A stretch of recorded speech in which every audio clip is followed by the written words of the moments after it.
Hi hello friends, ಎಲ್ಲರಿಗೂ ನಮಸ್ಕಾರ. ರೇಖಾ ಅಡುಗೆ ಚಾನಲ್ಗೆ ಸ್ವಾಗತ. ಬನ್ನಿ, ಇವತ್ತು ಸುಲಭವಾಗಿ ಮನೆಯಲ್ಲೇ ಆಶೀರ್ವಾದ್ ಗೋಧಿ ಹಿಟ್ಟು ಉಪಯೋಗಿಸ್ಕೊಂಡು ನಾನು ಮಂಗಳೂರು ಬನ್ಸ್ ಮಾಡೋಕ್ಕೆ ತೋರಿಸ್ಕೊಡ್ತೀನಿ. ತುಂಬಾ ರುಚಿಯಾಗಿ ಸುಲಭವಾಗಿ ಕೂಡ ಮಾಡ್ಕೊಬೋದು. ಅದರಲ್ಲೂ ಆಶೀರ್ವಾದ್ ಗೋಧಿ ಹಿಟ್ಟಲ್ಲಿ ತುಂಬ variety of recipe, healthy snacks ಕೂಡ ಮಾಡ್ಕೊಬೋದು. ಈಗ ಇದು ಯಾವ ರೀತಿ ಮಾಡೋದು, ಇದಕ್ಕೆ ಬೇಕಾಗುವ ಇಂಗ್ರೀಡಿಯೆಂಟ್ಸ್ ನೋಡೋಣ. ಇಲ್ಲಿ ನಾನು ಆಶೀರ್ವಾದ್ ಸುಪೀರಿಯರ್ MP ಆಟ ಯೂಸ್ ಮಾಡ್ತಾಯಿದ್ದೀನಿ. ಇದರಲ್ಲಿ 0% ಮೈದಾ, 100% ಆಟ, ನ್ಯಾಚುರಲ್ ಗೋಧಿ ಹಿಟ್ಟು. ಮತ್ತು ಇಲ್ಲಿ ನಾನು 2 ಕಪ್ ಆಗೋಷ್ಟು ಗೋಧಿ ಹಿಟ್ಟು ಬೇಕಾಗುತ್ತೆ. ಸೊ 2 ಕಪ್ ಅಂದರೆ ನಿಮಗೆ ಅಳತೆ ಕರೆಕ್ಟಾಗಿ ನೋಡ್ಕೊಳ್ಳಿ. ಆವಾಗ ನಿಮಗೆ ಮೆಜರ್ಮೆಂಟ್ ಕರೆಕ್ಟಾಗಿದ್ದರೆ ರೆಸಿಪಿ ಕೂಡ ಚೆನ್ನಾಗಿ ಬರುತ್ತೆ.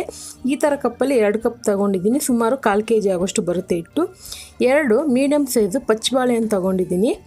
ಮತ್ತು ಇಲ್ಲಿ 1 ಟೀ ಸ್ಪೂನು ಸಕ್ಕರೆ, 1 ಟೀ ಸ್ಪೂನ್ ಜೀರಿಗೆ, 2 ಚಿಟಿಕೆ ಆಗೋಷ್ಟು ಸೋಡಾ, 1/4 ಕಪ್ ಆಗೋಷ್ಟು ಮೊಸರು, ಸುಮಾರು 4 ಟೇಬಲ್ ಸ್ಪೂನ್ ಮೊಸರು, ಒಂದು ಸ್ವಲ್ಪ ರುಚಿಗೆ ತಕ್ಕಷ್ಟು ಉಪ್ಪು, ಮಾಡೋದಕ್ಕೆ ಎಣ್ಣೆ. ಈಗ ಯಾವ ರೀತಿ ಮಾಡೋದು ಅಂತ ನೋಡೋಣ. ಮೊದಲಿಗೆ ಒಂದು ಬೌಲ್ಗೆ ಪಚ್ಚಬಾಳೆಹಣ್ಣು ಹಾಕ್ಕೊತಾ ಇದ್ದೀನಿ. ಇದಕ್ಕೆ ಪಚ್ಚಬಾಳೆಹಣ್ಣೆ ಯೂಸ್ ಮಾಡಬೇಕು. ದೊಡ್ಡದಾದರೆ 1.5 ತಗೊಳ್ಳಿ, ಚಿಕ್ಕ ಸೈಜದಾದರೆ 2 ತಗೊಳ್ಳಿ. ನಾನಿಲ್ಲಿ ಒಂದು ಮೀಡಿಯಮ್ ಸೈಜದು 2 ತೊಗೊಂಡಿದ್ದೀನಿ. ಅದಕ್ಕೆ 1 ಟೀ ಸ್ಪೂನ್ ಸಕ್ಕರೆ ಹಾಕ್ಕೊತಾ ಇದ್ದೀನಿ. ನಿಮಗೆ ಬನ್ನಲ್ಲಿ ಸ್ವೀಟ್ ಅಂಶ ಬೇಡ ಅಂದರೆ ಸಕ್ಕರೆನ ಸ್ಕಿಪ್ ಮಾಡ್ಕೋಬೋದು, ಹಾಕಿದ್ರೆ ಟೇಸ್ಟ್ ಚೆನ್ನಾಗಿರುತ್ತೆ. ಈಗ ಇದನ್ನು ಚೆನ್ನಾಗಿ ಥರ ಸ್ಪೂನಿಂದ ನಾನು ಸ್ಮ್ಯಾಚ್ ಮಾಡ್ಕೊತೀನಿ. ಮಿಕ್ಸಿಯಲ್ಲಿ ಪೇಸ್ಟ್ ಮಾಡ್ಬೋದು, ಆದರೆ ಮಿಕ್ಸಿಗಿಂತ ಈ ಥರ ಮಾಡಿ ನೋಡಿ, ರುಚಿ ತುಂಬಾ ಚೆನ್ನಾಗಿ ಬರುತ್ತೆ. ಈಗ ಇದು ತುಂಬ ಹೊತ್ತು ಟೈಮ್ ಇರೋದಿಲ್ಲ, ಒಂದು 2 ರಿಂದ 3 ನಿಮಿಷದೊಳಗೆ ಇದು ಚೆನ್ನಾಗಿ ಈ ಥರ ಸ್ಮ್ಯಾಚ್ ಮಾಡ್ಕೊಂಬಿಡಿ. ಈಗ ಇದಕ್ಕೆ ಜೀರಿಗೆ ಹಾಕ್ಕೊತಾ ಇದ್ದೀನಿ, ಮತ್ತು 2 ಚಿಟಿಕೆ ಆಗೋಷ್ಟು ಸೋಡಾ, ಮತ್ತು ರುಚಿಗೆ ತಕ್ಕಷ್ಟು ಉಪ್ಪು. ಈ ಹಿಟ್ಟು ಕಲಸೋದಕ್ಕೆ ಯಾವುದೇ ರೀತಿ ನೀರು ಬೇಕಾಗೋದಿಲ್ಲ. ಸೊ ಇದರಲ್ಲೇ ಇರೋವಂಥ ತೇವಾಂಶದಲ್ಲೇ ಹಿಟ್ಟನ್ನು ಕಲಿಸ್ಕೊಬೇಕಾಗುತ್ತೆ. ಈಗ ಇದ್ರ ಜೊತೆಗೆ ಮೊಸರು ಹಾಕ್ಕೊತಾ ಇದ್ದೀನಿ. ಈ ಹಿಟ್ಟನ್ನು ಕಲಸಿ ಮಿನಿಮಮ್ ಆದರೂ ಒಂದು ರಾತ್ರಿ ಪೂರ್ತಿ ಬಿಡಬೇಕಾಗುತ್ತೆ. ಸೊ ಅದಕ್ಕೋಸ್ಕರ ಕರೆಕ್ಟಾಗಿ ನಿಮ್ಗೆ ಅಳತೆ ಗೊತ್ತಾಗಿಲ್ಲ ಅಂದರೆ ಗೋಧಿ ಹಿಟ್ಟನ್ನು ಸ್ವಲ್ಪ ಸ್ವಲ್ಪ ಹಾಕ್ಕೊಂಡೇ ಕಲಿಸ್ಕೊಳ್ಳಿ. ನಾನು ಕರೆಕ್ಟಾಗಿ 2 ಕಪ್ ಆಗೋಷ್ಟು ತೊಗೊಂಡಿದ್ದೀನಿ. ಅಕಸ್ಮಾತ್ ಬೈ ಚಾನ್ಸ್ ನಿಮ್ಗೆ ಏನಾದರೂ ಗಟ್ಟಿ ಅನಿಸಿದ್ರೆ ಒಂದು ಸ್ವಲ್ಪ ಬಾಳೆಹಣ್ಣು ಹಾಕಿ ಚೆನ್ನಾಗಿ ಕಿವುಚ್ಕೊಳ್ಳಿ. ಈಗ ಇದನ್ನು ಚೆನ್ನಾಗಿ ಮಿಕ್ಸ್ ಮಾಡ್ಕೊತೀನಿ. ನೋಡ್ತಾ ಇರ್ಬೋದು ಆಶೀರ್ವಾದ್ ಗೋಧಿ ಬಣ್ಣ ಎಷ್ಟು ಪ್ಯೂರ್ ವೀಟ್ ಕಲರಲ್ಲೇ ಇದೆ. ಮತ್ತು ಇದು ಕಲಿಸೋದಕ್ಕೆ ತುಂಬಾ ಸಾಫ್ಟಾಗಿ, ಟೆಕ್ಸ್ಚರ್ ಕೂಡ ತುಂಬಾ ಚೆನ್ನಾಗಿರುತ್ತೆ. ಮತ್ತು ಇದು ನೀರನ್ನ ತುಂಬಾ ಅಬ್ಸರ್ವ್ ಮಾಡ್ಕೊಳ್ಳುತ್ತೆ, ತಿನ್ನೋದಕ್ಕೆ ನಮಗೆ ಸಾಫ್ಟಾಗಿರುತ್ತೆ. ಇವಾಗ ನೋಡ್ತಾ ಇರ್ಬೋದು ಚೆನ್ನಾಗಿ ಕಲಿಸ್ಕೊಂಡಿದ್ದೀನಿ. ಈಗ ಚೆನ್ನಾಗಿ ಇದನ್ನು ಸ್ವಲ್ಪ ಟೈಟಾಗಿ ಕಲಿಸ್ಕೊಳ್ಳಿ. ಸಾಫ್ಟಾಗೂ ಇರಬೇಕು, ಟೈಟಾಗೂ ಇರಬೇಕು, ಅಂದರೆ ಗಟ್ಟಿನೂ ಇರಬೇಕು. ಇದಕ್ಕೆ ಎಣ್ಣೆ ಹಚ್ಚಿಬಿಟ್ಟು ಇದನ್ನು ನಾನು ಇವಾಗ ರಾತ್ರಿ ನಾನು ಕಲಸಿಡ್ತಾ ಇದ್ದೀನಿ. ಸೊ ಸುಮಾರು ಬೆಳಗ್ಗೆ ಟಿಫನ್ಗೆ ಇದನ್ನು ಮಾಡ್ಕೊಳ್ಳೋಕ್ಕೆ ಇದನ್ನು ರಾತ್ರಿ ಪೂರ್ತಿ ಬಿಡ್ತೀನಿ. ಮಿನಿಮಮ್ ಅದು 8 ಅವರ್ ಮಾಡಿ. ನೀವು ಹಗಲಲ್ಲಿ ಅಂದರೆ ಈವ್ನಿಂಗ್ ಟೈಮ್ ಸ್ನ್ಯಾಕ್ಸ್ ಮಾಡ್ಕೊಬೇಕಂದ್ರೆ ಬೆಳಗ್ಗೆನೇ ಕಲಸಿಡಬೇಕಾಗುತ್ತೆ. ಸೊ ಬೆಳಗ್ಗೆನೇ ಕಲಸಿಟ್ಬಿಟ್ಟು ನೀವು ಸಂಜೆ ಸ್ನ್ಯಾಕ್ಸಿಗೆ ಅಥವಾ ಡಿನ್ನರ್ ಕೂಡ ಮಾಡ್ಕೊಬೋದು.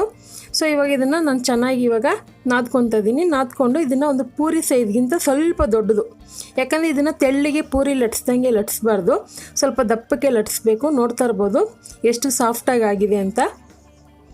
ಈಗ ಇದಕ್ಕೆ ಒಂದು ಸ್ವಲ್ಪ ಹಿಟ್ಟನ್ನು ನಾನು ಮಿಕ್ಸ್ ಮಾಡಿಕೊಂಡು ಲಟ್ಟಿಸ್ಕೊತೀನಿ. ಇದನ್ನು ಜಾಸ್ತಿ ಪ್ರೆಸ್ ಮಾಡಿ ಲಟ್ಸೋಕೆ ಹೋಗಬೇಡಿ, ಮೀಡಿಯಮಾಗಿ ಲಟ್ಟಿಸ್ಕೊಳ್ಳಿ. ಮತ್ತು ತೆಳ್ಳಗೂ ಇರಬಾರ್ದು, ರೌಂಡ್ ಶೇಪು ಕರೆಕ್ಟಾಗಿ ಬಂದರೆ ಆವಾಗ ನಿಮಗೆ ಆ ಬನ್ ಅನ್ನೋದು ಚೆನ್ನಾಗಿ ಎಣ್ಣೆನಲ್ಲಿ ಹಾಕಿದ ತಕ್ಷಣ ಬನ್ ಥರನೇ ಉಬ್ಬಿ ಬರುತ್ತೆ, ಅಷ್ಟು ಚೆನ್ನಾಗಿರುತ್ತೆ ಇದು. ಸೊ ಈ ಮಂಗಳೂರು ಬನ್ಸ್ನ ನೀವು ಯಾವಾಗ ಬೇಕಾದ್ರೂ ಮಾಡ್ಕೋಬೋದು.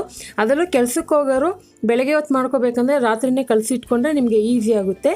ಅಥವಾ ನಿಮ್ಮ ಮಕ್ಕಳಿಗೆ ಕೂಡ ಮಾಡ್ಕೊಡೋದಾದರೆ ಡೇ ಟೈಮಲ್ಲೇ ಮಾಡಿಕೊಡ್ಬೋದು. ಇವಾಗ ಎಲ್ಲನೂ ಇದೇ ರೀತಿ ಮಾಡ್ಕೊತೀನಿ. ಈಗ ಎಣ್ಣೆ ಕಾಯಕ್ಕೆ ಇಟ್ಕೊಂಡಿದ್ದೀನಿ. ಎಣ್ಣೆ ಚೆನ್ನಾಗಿ ಕಾದಿರಬೇಕು. ಸೊ ಎಣ್ಣೆ ಚೆನ್ನಾಗಿ ಕಾದಿರೋವಾಗ ಇದನ್ನು ಒಂದೊಂದೇ ಹಾಕ್ಕೊಂಡು ಈ ಥರ ನೋಡಿ ಫುಲ್ ಕಲರ್ ಎಷ್ಟು ಚೆನ್ನಾಗಿ ಬರುತ್ತೆ ಅಂದರೆ, ಇದನ್ನು ಮೈದಾ ಹಿಟ್ಟಿಗಿಂತ ಗೋಧಿ ಹಿಟ್ಟು ತುಂಬ ಜನ ಇಷ್ಟಪಡ್ತಾರೆ. ಯಾಕಂದರೆ ಗೋಧಿ ಹಿಟ್ಟಲ್ಲಿ ತುಂಬ ವೆರೈಟಿ ರೆಸಿಪಿ ಮಾಡ್ಬೋದು. ಅದರಲ್ಲೂ ಆಶೀರ್ವಾದ್ ಗೋಧಿ ಹಿಟ್ಟಲ್ಲಿ ತುಂಬ ವೆರೈಟಿ ರೆಸಿಪಿ, ಸ್ನ್ಯಾಕ್ಸು ಮತ್ತು ಆರೋಗ್ಯಕರವಾದಂಥ ಅಡುಗೆಗಳನ್ನೂ ಮಾಡ್ಕೊಬೋದು. ಈಗ ಇದು ನೋಡಿ ಚೆನ್ನಾಗಿ ಇನ್ನೊಂದು ಹಾಕ್ಕೊತಾ ಇದ್ದೀನಿ.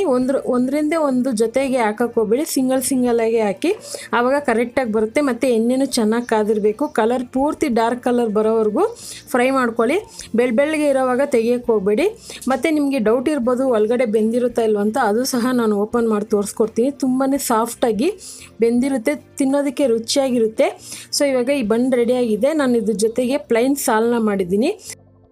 ಹೋಟೆಲಲ್ಲಿ ಪರೋಟಾಗೆಲ್ಲ ಕೊಡ್ತಾರಲ್ಲ ಆ ಥರ ಸಾಲ್ನ ರೆಸಿಪಿ ಮಾಡಿದ್ದೀನಿ. ಆ ರೆಸಿಪಿನ ನೆಕ್ಸ್ಟ್ ಡೇದಲ್ಲಿ ಅಪ್ಲೋಡ್ ಮಾಡ್ತೀನಿ. ನಿಮ್ಗೆ ಇಷ್ಟ ಇಲ್ಲ ಅಂದರೆ ವೆಜಿಟೇಬಲ್ ಕುರ್ಮಾ ಅಥವಾ ಕಾಯಿ ಚಟ್ನಿ ಜೊತೆ ಕೂಡ ಕಾಂಬಿನೇಷನ್ ಸೂಪರಾಗಿರುತ್ತೆ.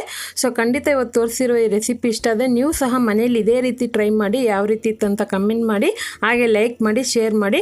ಹಾಗೆ ನೀವು ಆಶೀರ್ವಾದ್ ಪ್ರಾಡಕ್ಟ್ನ ಪರ್ಚೇಸ್ ಮಾಡಬೇಕಂದ್ರೆ ಸೊ ಅದರ ಲಿಂಕ್ ಕೆಳಗಡೆ ಡಿಸ್ಕ್ರಿಪ್ಷನಲ್ಲಿ ಕೊಟ್ಟಿರ್ತೀನಿ. ಲಿಂಕ್ನ ಕ್ಲಿಕ್ ಮಾಡಿ ಪರ್ಚೇಸ್ ಮಾಡ್ಕೋಬೋದು ಅಥವಾ ನಿಮ್ಮ ಮನೆ ಹತ್ರ ಇರುವಂಥ ಅಂಗಡಿಗಳಲ್ಲಿ ಕೂಡ ತಗೋಬೋದು. ಆಶೀರ್ವಾದ್ ಗೋಧಿ ಹಿಟ್ಟಲ್ಲಿ ತುಂಬ ವೆರೈಟಿ ರೆಸಿಪಿಗಳನ್ನು ಮಾಡ್ಬೋದು. ಈ ವಿಡಿಯೋ ನೋಡಿದ್ದಕ್ಕಾಗಿ ಎಲ್ಲರಿಗೂ ಧನ್ಯವಾದಗಳು.